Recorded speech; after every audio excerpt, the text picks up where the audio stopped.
The American Adventure debuted as the premier attraction at the center of Epcot's World Showcase in 1982, and it remains a mechanical marvel with 35 well-maintained audio-animatronic figures. The animatronic Chief Joseph offers an argument for Native American assimilation into one country, while simultaneously relegating Native American history behind the 1890 closing of the frontier. I hope that all of us may be brothers, with one country around us and one government for all. From where the sun now stands, I will fight no more, forever. The real Chief Joseph, Imatuya Thunder Traveling Over the Mountains, was the leader of the Nez Perce Nation in the land now known as Idaho. The story of his nation was not one that hoped for one country around us and one government for all. His father refused to sign a treaty with Governor Isaac Stevens that demarcated land to separate whites and Native Americans in preparation for a massive settler migration westward. No man can think for me. I have no other home than this. I will not give it up to any man. Take away your paper. I will not touch it with my hand.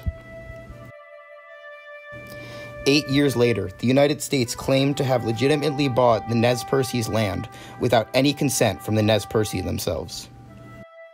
Robert F. Burkhover Jr. argued that settler states made rhetorical and eventually substantial efforts to incorporate the indigenous survivors of the dispossession into their new nations. The nation is an imagined community, and theme park attractions like the American Adventure are all able to tell a story of specific nations. The Imagineers created a mechanical reproduction of Chief Joseph and made him say recorded words in support of what he and his father stood against. Both the Chief Joseph audio animatronic and Disneyland's Frontierland relegate Native Americans to a historic past that ended with Frederick Jackson Turner's Frontier Thesis at the 1893 World's Columbian Exhibition in Chicago. In these fictional lands, themed to an imagined historic past, white designers did not view all Native Americans equally. Storytellers wrote the animatronic Chief Joseph to be supportive of the policy of expansion with honor. Thus, the artificial reproduction of the real Chief Joseph was a good Indian because he supported assimilation.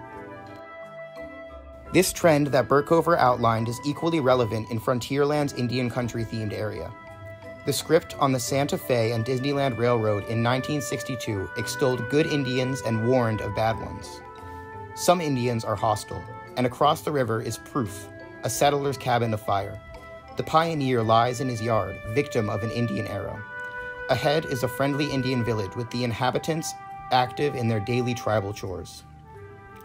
Native Americans both endangered and were endangered by the westward course of so-called civilization. In Walt Disney's Frontierland, the pioneers were the heroes in a war of industry versus nature, savagery versus civilization, and assimilation versus vanishing.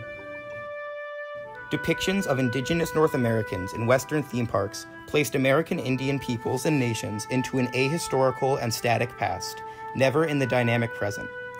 These depictions differentiated between good and bad American Indians, where those written to assimilate take precedence over others who wanted to live as they had.